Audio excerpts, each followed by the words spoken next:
Y acá estamos, un día nublado, creemos, porque acá no vemos el cielo lamentablemente, pero estaba así cuando vinimos, peleando el sol por salir, y ahora sí nos metimos en el boliche, en nuestro boliche simbólico, que es el Café La República, siendo las 13 y unos minutitos, como siempre. Estoy acá con Santiago Cuadro, cambiamos un poco la sintonía, nosotros nos adaptamos a la segunda hora, le buscamos otra vueltita. Así es. Y bueno, Santiago, ¿cómo viste bien, el programa? Contento de volver a reunirme aquí contigo. Mira, yo creo que hemos podido una vez más recorrer, tantear, tratar de discernir por dónde van no solo los problemas de coyuntura, sino los problemas de estructura. Tu editorial de hoy es una editorial que mostró, subrayó dos experiencias que yo diría son evidentes y a la vez complejísimas, difíciles de hacer caber en una definición. Cayó el miedo a lo viejo, decías vos en tu monólogo, pero lo nuevo, al ser una aventura hacia la que se ha lanzado el voto mayoritario, que no descansa sobre evidencias programáticas muy claras, también pone de manifiesto un nuevo temor, una nueva cautela, una nueva expectativa, ¿no es cierto?, distinta ciertamente del hartazgo que signó el destino de lo viejo, pero que nos lleva a preguntarnos hoy si el esfuerzo que requiere la transformación estructural de la economía argentina, de la política argentina, la eventual recuperación de la ética, la posibilidad de que la impunidad como un mal endémico de la Argentina, según dijiste, pueda verse combatida y hasta llevar a una reposición de la palabra de la justicia como instancia fundamental de la organización política, pudieran tener lugar. El esfuerzo y no la demagogia, el sinceramiento y no el encubrimiento de una realidad compleja, de una realidad que está asignada por tantos desaciertos como la que este gobierno va a recibir de la última gestión en particular. Y a eso yo le uniría las reflexiones de Marcos Novaro, que nos advierten sobre la necesidad de que la oposición sea pragmática, eficiente, capaz de proceder con sentido de la realidad para garantizarse que su sustentabilidad, la posibilidad de brindarle al electorado que lo votó las evidencias que permitan que ese apoyo contundente se vea ampliado incluso por la convicción de que se está procediendo como es debido en el campo de la restauración, en todos los planos de la democracia republicana. Interesante la síntesis que haces. Me quedo pensando que, bueno, algo que hablamos, vos y yo mucho, claro, estamos un poco perplejos. Estamos un poco perplejos porque el instrumental que utilizábamos, eso que decimos también en la introducción y que lo ratificó Marcos, ese instrumental que habitualmente uno decía, bueno, izquierdas, derechas, centro, el proyecto político, la plataforma política. ¿Te acordás que antes se hablaba de plataforma política? Sí, los partidos, les cuento a la gente joven, los partidos políticos hasta hace no tanto, imprimían sus plataformas, las reformas que iban a hacer. Eso murió, desapareció. Sí. Ahora es Twitter y las redes sociales, ¿no? Son consignas. Bueno, pero eso dio un resultado. Desde TikTok, sobre todo, emergió un personaje pintoresco, era pintoresco, hasta que fue designado presidente por los argentinos, era un personaje pintoresco, ¿no? Un fenómeno indudable de mercado, un fenómeno de consumo. Pero bueno, con esto no lo estoy desvalorizando, estoy diciendo que hay nuevos parámetros y que por eso a veces no sabemos lo que va a pasar. Estamos ante un fenómeno nuevo, estamos perplejos. Sí. Me hiciste acordar un libro muy remoto, un libro del siglo XI de Maimónides, titulado La Guía de los Perplejos. La Guía de los Perplejos es justamente en aquel entonces, ¿no? Y en boca de uno de los grandes pensadores de la tradición judía medieval, una tentativa de orientar el pensamiento de aquellos que ante la complejidad de la realidad básicamente acusan o bien un cierto escepticismo sobre la posibilidad de encontrar un camino recto que lleve a la solución buscada, o al mismo tiempo formulan una demanda en la dirección que sea aquel que ofrezca alguna claridad. Y Maimónides aconseja cuidarse de los oportunismos. Claro, ¿no? claro.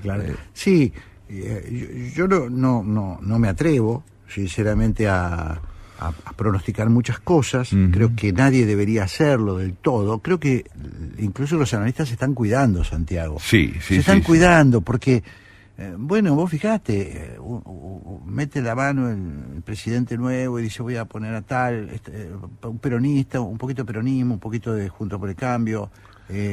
Es una mezcla rara la que estamos viviendo. Poblar un gobierno, entre otras cosas, es convocar a mucha gente.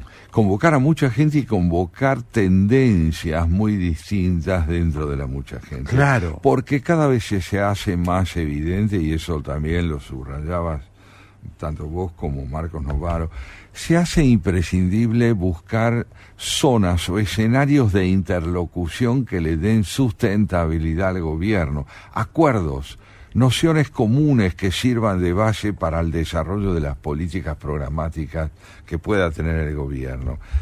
A eso también hay que sumarle otras reflexiones que se van imponiendo cada vez más en la Argentina contemporánea y que tienen que ver con la necesidad de que la política recupere credibilidad ética. Claro. Credibilidad ética. Esto es fundamental, parece una demanda ensoñada y soñadora, sí. ¿no? Pero vos lo subrayabas en tu editorial. Me sorprendió una cosa más que dijo Marcos.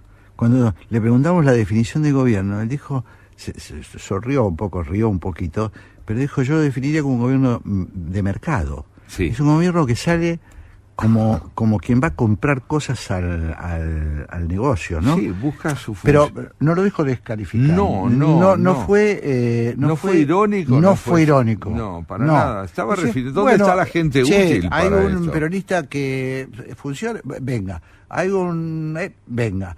Milei lo había anticipado, ¿no? ¿Te acordás cuando incluso dijo si Miriam Bregman o alguien del partido de Miriam Bregman... Es decir, el tipo tiene una cabeza, ¿cómo se dice? Mercadocéntrica. Mercadocéntrica, que para nosotros es un poco novedosa, sí, porque se aparta bastante de lo que estamos acostumbrados. Y redefine la acepción inicial del concepto de casta. En principio era un concepto indiscriminado que abarcaba porque la totalidad. Porque si hay una parte de de la casta que es comprable para el nuevo negocio, bueno, entonces funciona, resulta que anda funca. bien, entonces por lo tanto el concepto de casta queda reducido a la calificación de aquellos que no adhieren a ese proyecto funcional de integración orquestal de gente que va a ser esencialmente caracterizada por su operatividad. Claro.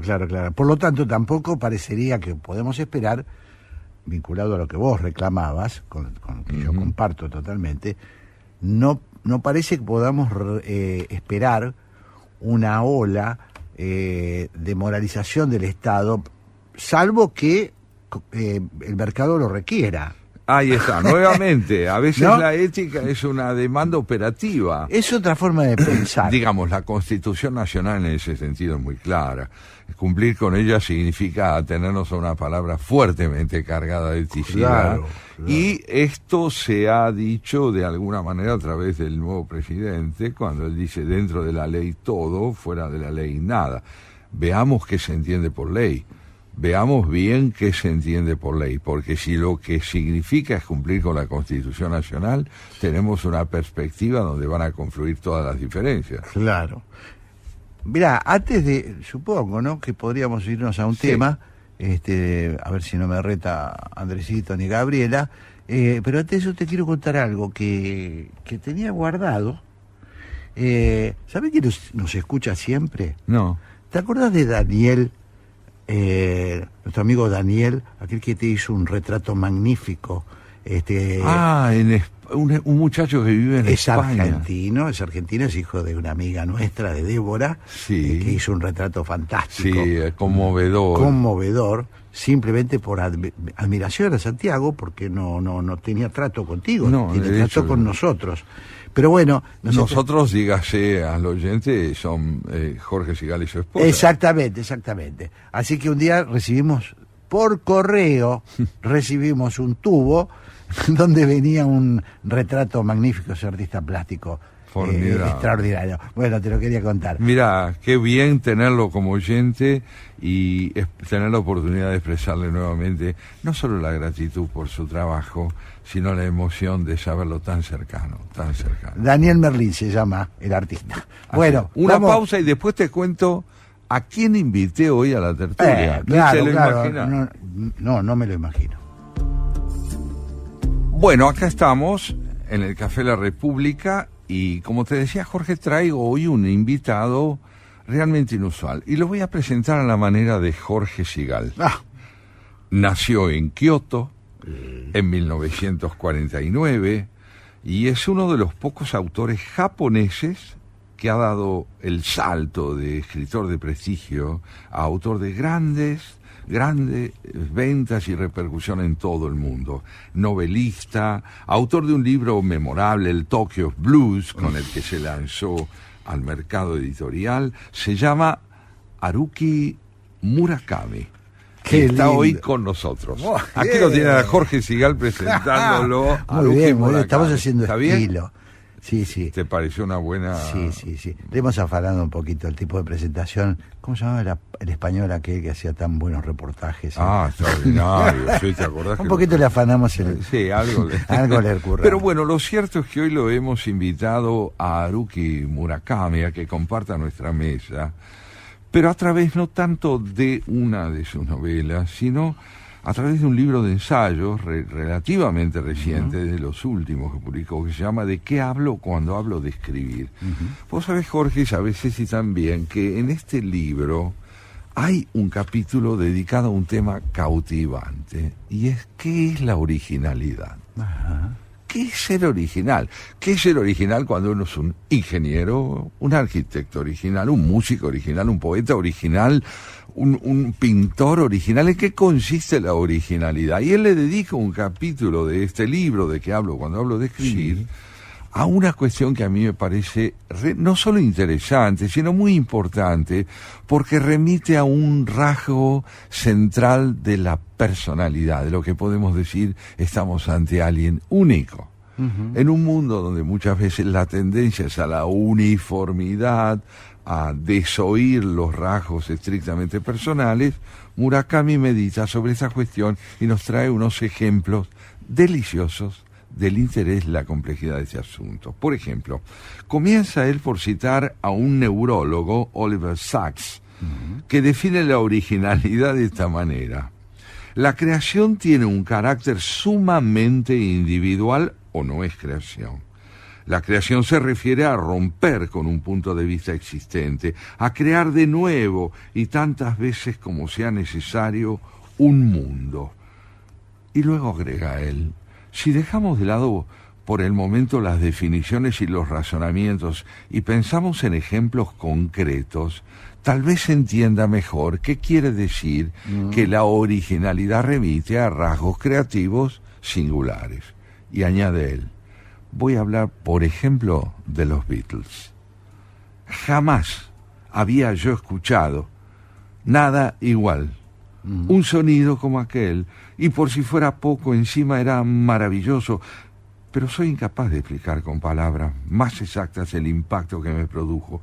Fue algo que se salía de lo normal. Un año antes había sentido algo parecido cuando escuché también en la radio el Surf and USA de los Beach Boys.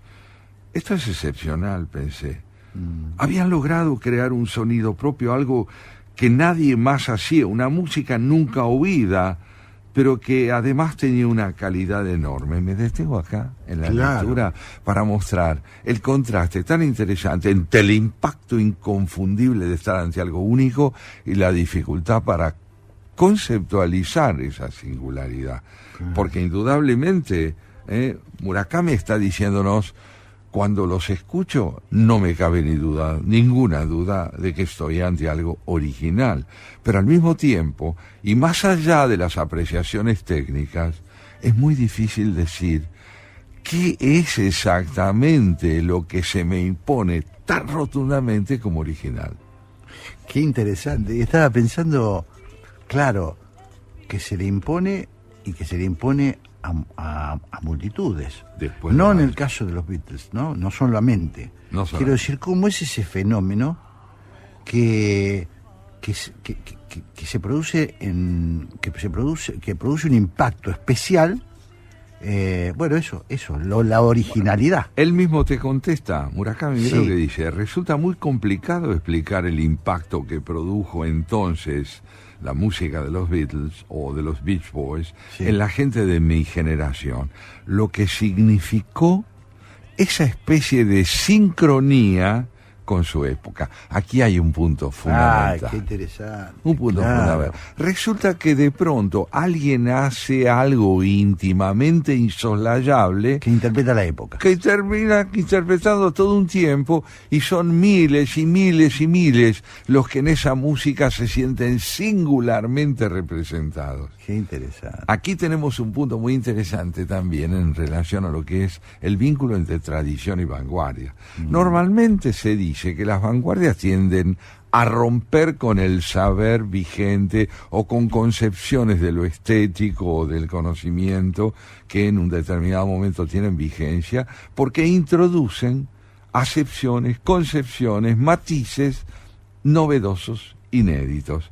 Ahora, es muy difícil aceptar a las vanguardias. Las vanguardias normalmente son muy combatidas. Claro. Generalmente son vistas como disruptivas con respecto a un saber que no puede ser cuestionado. Y sin embargo, traen algo que con el tiempo permite que autores que fueron desdeñados o teorías que fueron impugnadas terminen siendo naturales y casi una costumbre. Claro. Por ejemplo, él va a dar, y ahora se los voy a leer, Sí. el caso de Van Gogh.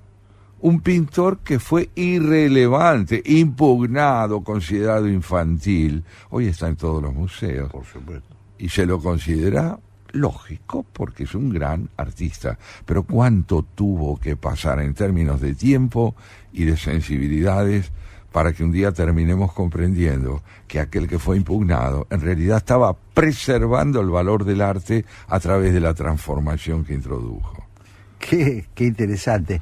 Y me preguntaba, me quedó picando ahí Santiago, porque no todo vanguardista llega a la originalidad como para ser aceptado o interpretar a su época, o yo estoy equivocado. Por lo menos coincidís plenamente con lo que él dice, pero y yo estoy de acuerdo también. No, y te digo por qué, tenés mucha razón.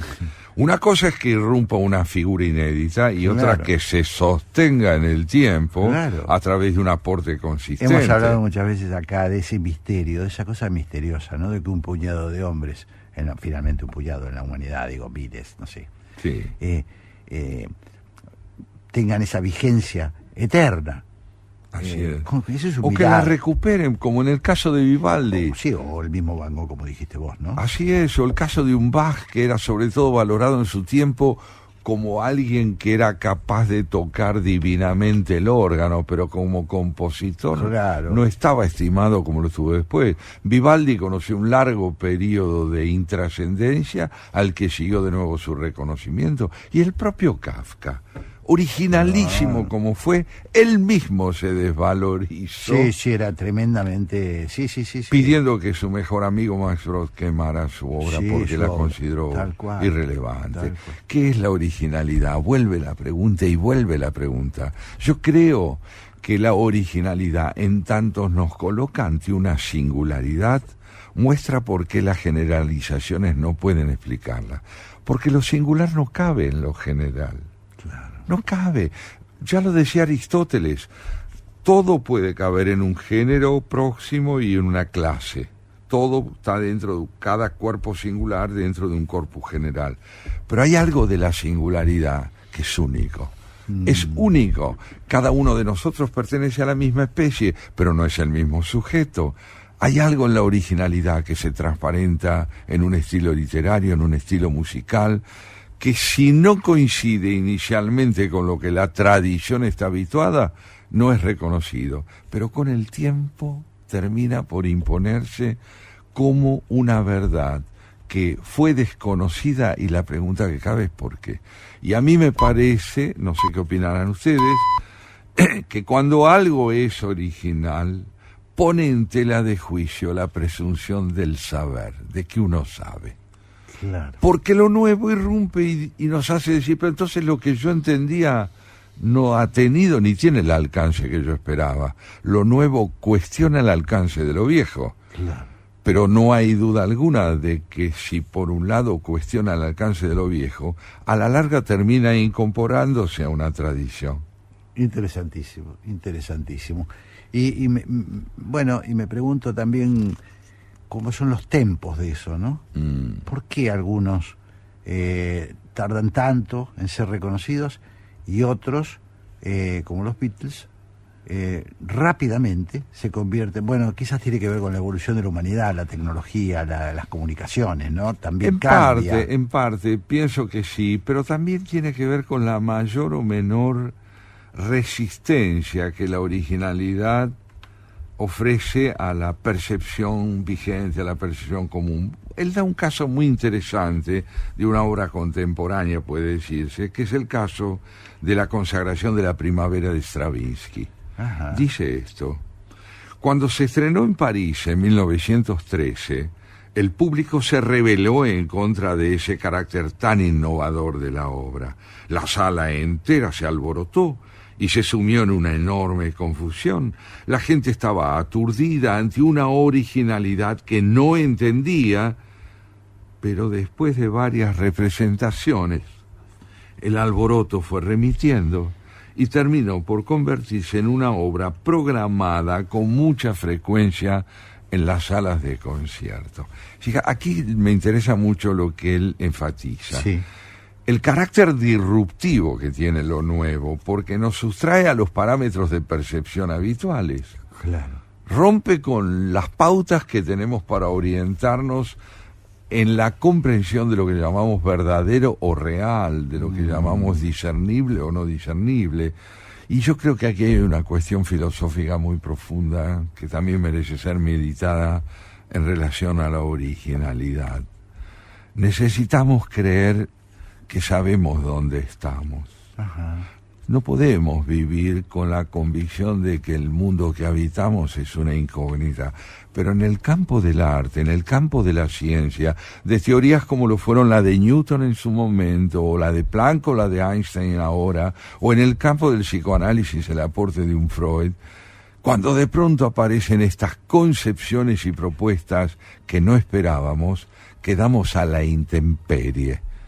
La costumbre se ve derrotada por el asombro, y en esa medida vuelve ese sentimiento tan humano de no terminar de saber dónde estamos.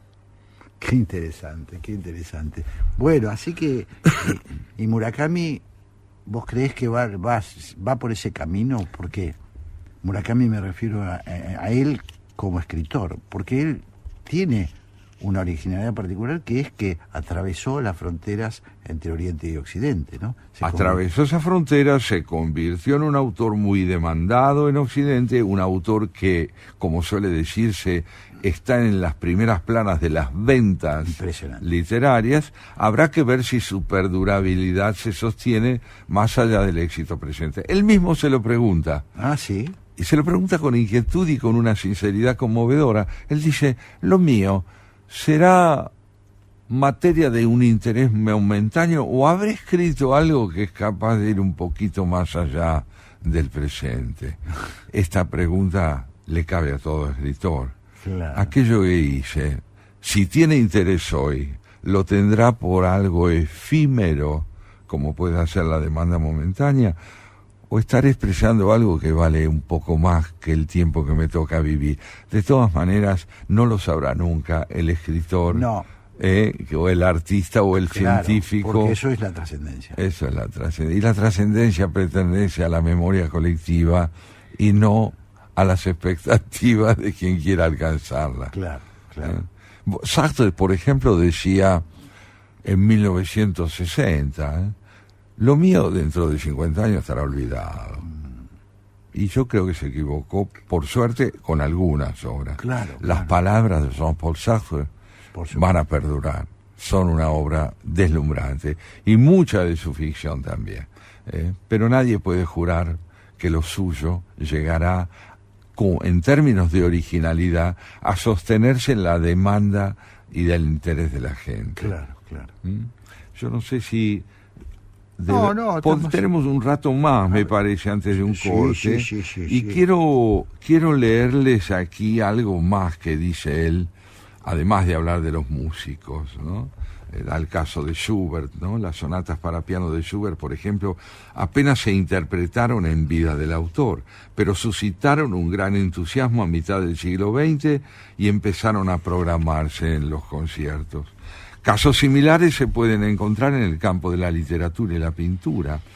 Un ejemplo, dice él, a principio Van Gogh y Picasso inquietaron mucho a la sociedad de su época con sus obras y en algún momento llegaron incluso a suscitar un considerable rechazo. Sin embargo, dudo que hoy en día mucha gente sienta ese mismo rechazo e inquietud frente a sus pinturas. La percepción se va transformando bajo el efecto de lo inédito. Primero toma la forma de un aquí no, y luego decir veamos un poco, y finalmente metaboliza e incorpora lo nuevo, asimilándolo a la tradición. ¿Qué mejor prueba de esa asimilación que un museo? Claro. Un museo es el lugar donde uno ha ingresado porque ya forma parte de una tradición legitimada. Tengo el aporte de un oyente al respecto. A ver. Dice Alain, el maestro francés nacido en 1868, lo que es hermoso para todos y universalmente humano es justamente lo que parece haber sido escrito para cada uno. Bueno, a ese oyente toda nuestra gratitud, porque se suma a nuestra mesa con un aporte y un recuerdo fundamental.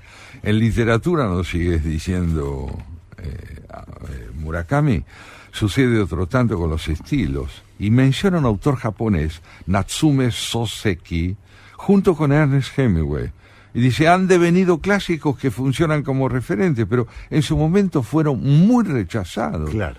Albert Camus, cuando se cumplieron 100 años de su nacimiento,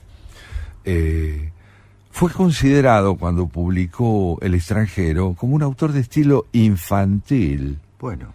Infantil, sujeto, verbo, predicado, hoy ha muerto mamá, o quizás ayer, no lo sé, recibió un telegrama del asilo diciendo que falleció su madre, sentidas condolencias, y mucha gente interpretó su estilo como un estilo desabrido, sin ambiciones expresivas, alejado de la elocuencia imprescindible. Estaban equivocados. Sí. Estaban equivocados. Me parece que ha sido el destino casi frecuente de los grandes genios, ¿no? Y normalmente Normalmente, por esto que vos decías, porque se adelantan a su época, porque, bueno, estaba pensando en el propio Borges, ¿no? Que bueno, finalmente tiene una trascendencia universal. ¿Quién podía prever eso? ¿Quién podía prever eso? Él menos que nadie. Él menos que nadie. Sí, ¿no? sí. Y parece ser finalmente que la originalidad constituye un rasgo estructural del sujeto. Cada uno de nosotros es único. Aun cuando forme parte de un género, de una clase y de un universal. Es como si yo te dijera, vamos a dar el ejemplo de Ceci. Ella se llama Cecilia. Sí. Debe haber un montón de Cecilias en este mundo, pero ella es ella. Como lo es cada uno de nosotros, aunque comparta con la especie infinidad de rasgos comunes. La originalidad es el enigma de la personalidad. Y la personalidad es un enigma porque, como bien señalara Freud cuando estudiaba a Leonardo da Vinci, yo puedo explicar muchas cosas de Leonardo, menos su genialidad.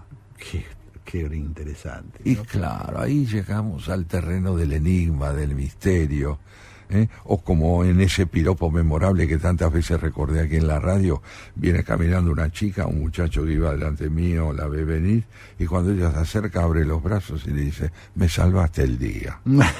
Maravilloso. Que vio él la originalidad, la singularidad, aquello que es el rasgo más íntimo, más paradojal y más revelador de una persona, lo que tiene de único. Qué increíble, la verdad que es extraordinario, el tema es extraordinario. El tema es muy interesante. El tema es extraordinario, así que Murakami lo aborda... en ese libro espléndido, ¿de qué hablo cuando hablo de escribir? Ajá, no lo leí yo leí por sus novelas. Sus novelas, no, claro. Pero extraordinarias.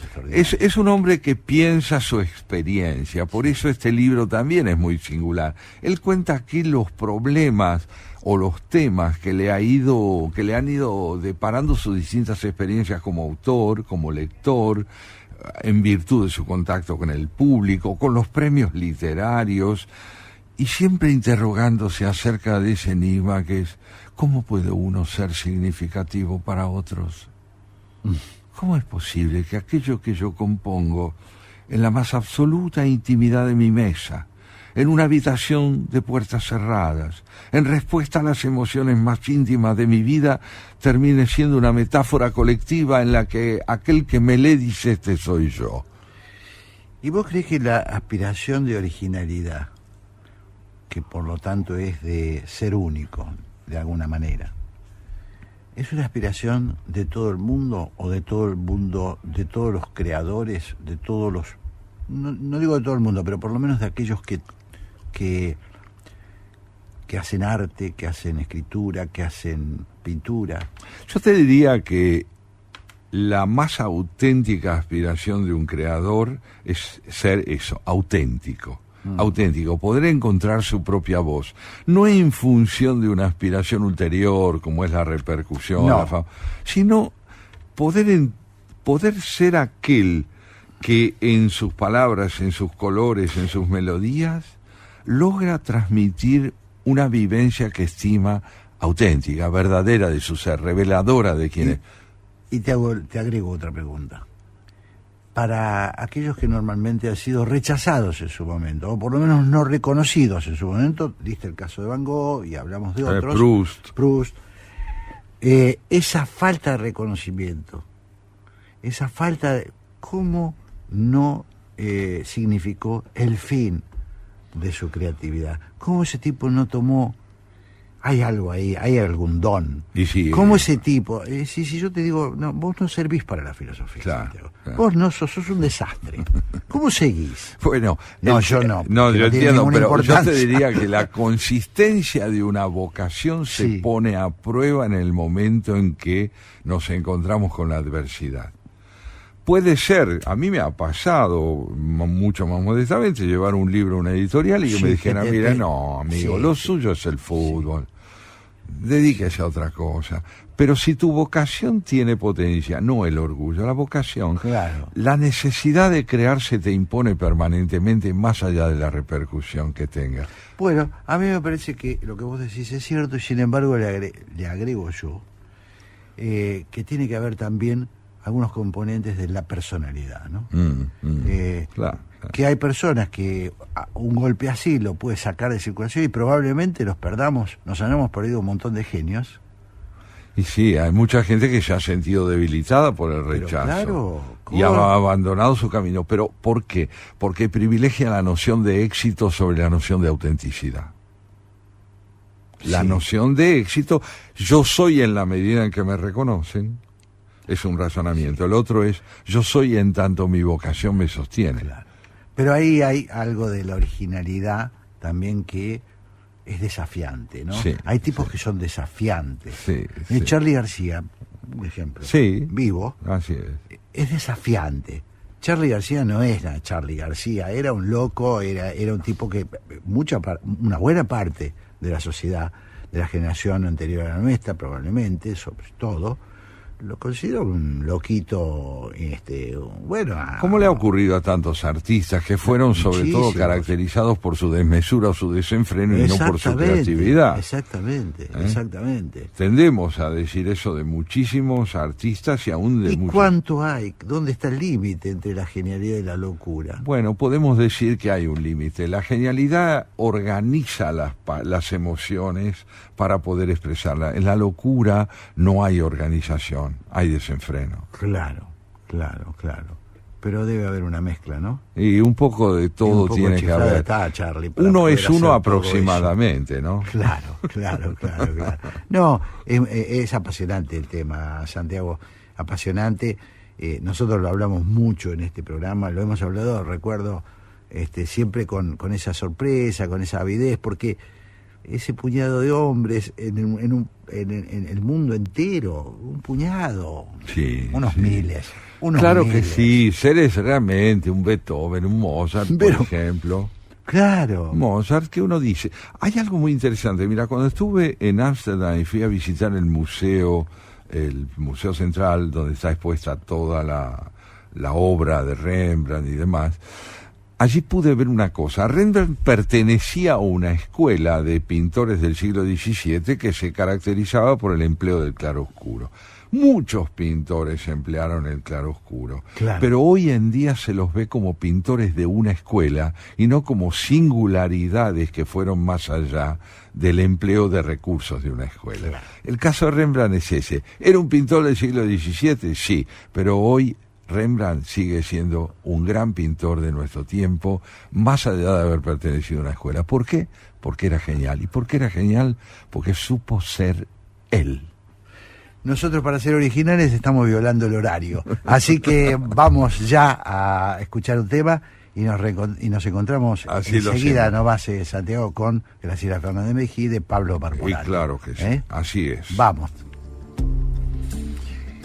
Y como siempre, a esta hora vamos a atender un puente. Ese puente es encontrarnos a mitad de camino con Graciela Fernández Mejía y Pablo, que van a realizar después... ¿Por qué? El programa histórico, ya histórico, de esta radio. Tan histórico como esa pregunta, ¿no? Sí. Eligieron bien ellos la pregunta, porque esa tiene una vigencia indeclinable. Hola Graciela, Pablo, ¿cómo va? ¿Cómo andás? Hola amigos, ¿qué tal? Muy bien. Histórico como uno de los componentes. No. Histórico, bueno, ¿cuánto hace que están en la ciudad? ¿Y cuánto hace, Pablo? 2014. ¿Qué te parece? 10 años. ¿Qué te parece? Impresionante. ¿Y ya cumplieron los 10 años o los estamos celebrando esta mañana? No, impresionante. Los hemos cumplido ya, exactamente. Bueno, 10 años ya, así es. Bueno, ¿cómo les fue a ustedes hoy? Nos ha ido muy bien, hemos tenido un diálogo muy interesante con Marcos Novaro acerca de las preguntas, los interrogantes y las mínimas evidencias que va arrojando el transcurso de esta transición política, y también algunas reflexiones que hicimos con Pablo Maurete, un escritor argentino residente entre Estados Unidos e Italia, que ha escrito un atlas ilustrado sobre el cuerpo humano, donde él explora no desde el punto de vista científico lo que es el cuerpo, sino ¿qué es la perplejidad de tener un cuerpo? Fue muy interesante escucharlo, es un hombre de 44 años. Y por último hemos compartido una reflexión sobre lo que significa la originalidad. ¿Qué es lo original? Y en ese sentido tal vez valga la pena volver a la política para preguntarnos los cuatro juntos al coro, ¿por dónde pasa la originalidad del presente? Mira, yo no sé qué es la originalidad en general. Iría a la RAE, seguro que me da una buena definición. Ahora, que este presente político es original. Absolutamente. Es original. Absolutamente. Lo cual no quiere decir mucho más que eso. Por No, tal cual. Y eso mucho más las incertezas que las cosas que tenemos por seguras. Y eso, al menos a mí, y creo que Santiago lo comparte, para nosotros es una novedad. se rompió el instrumental para evaluar esto que ha pasado en la política argentina. Se rompió el instrumental, no digo que habrá que construir otro, pero es algo totalmente distinto. Por lo menos el instrumental que uno acostumbraba exactamente, a manejar. Exactamente. Exactamente. Sospecho Exactamente. que debe haber gente y por eso vivimos indagando. Ustedes lo llaman a Marcos, yo voy a llamar Claro. ¿A quién vas a llamar? Va a venir Claudio Suchovicci. Gran amigo, sí, gran economista y gran maestro, es un pedagogo. Sí, cómo explica Sucho las cosas complicadas, ¿no? Sí. Hace de la economía una algo amenidad. entendible. Sí, tal cual. Por ahí él ya descubrió más formas para verlo. Yo creo, Graciela, no es un tema, quiero aclararte, porque ya veo por dónde vas. Quiero aclararte que no es un tema etario, es que ha irrumpido un fenómeno nuevo, esos fenómenos nuevos creo yo, ¿no? Esos fenómenos nuevos irrumpieron con mucha velocidad, acorde a los tiempos, y yo creo que dejan perplejos no solo a los veteranos como nosotros, sino que a los propios protagonistas. Porque que una sociedad haya decidido romper primero con muchas tradiciones, por ejemplo la de votar al peronismo, es una tradición en Argentina, haya dicho no, esta vez no, haya decidido protestar con un personaje que tiene más de incierto que de cierto, porque se han dicho muchas cosas, todavía no sabemos cómo caracterizarlo. Es un fenómeno extraño. Entonces no me parece, por lo menos yo me voy a resistir a que digamos que es un problema nuestro, ¿no? De estos cuatro.